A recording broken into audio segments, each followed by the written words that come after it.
Sappiamo che la Romea è una delle opere, forse l'opera più importante di cui necessita il nostro territorio e soprattutto per quanto riguarda la messa in sicurezza. Insomma, i dati di questi giorni lo dimostrano. 3 morti in poco più di 10 giorni riaccendono i riflettori sulla sicurezza della strada statale Romea. L'ultimo incidente mortale nel territorio di Campagna Lupia ha portato a 3 il bilancio delle vittime, rilanciando il dibattito sulla necessità di interventi strutturali lungo una delle arterie più critiche del Veneto.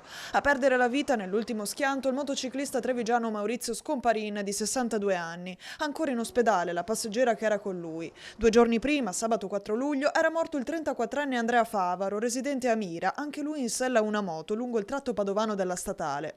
Il 26 giugno, sempre a Campagna Lupia, un altro incidente era costato la vita a un camionista veronese. Di fronte a questa sequenza di tragedie interviene così il presidente della regione Alberto Stefani.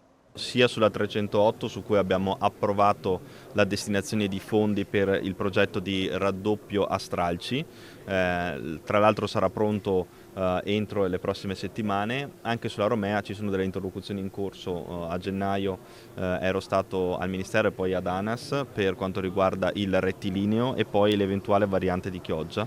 Poi ovviamente, una volta conclusa la fase di progettazione, c'è la fase di finanziamento e di cantierizzazione.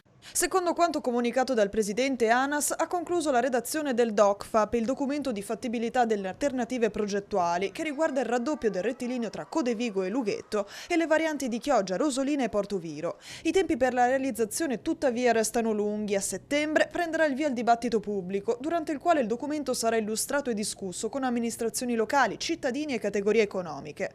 Al termine del confronto sarà individuata la soluzione progettuale da sviluppare, passaggio necessario per proseguire con la progettazione definitiva e le successive fasi che porteranno alla realizzazione degli interventi.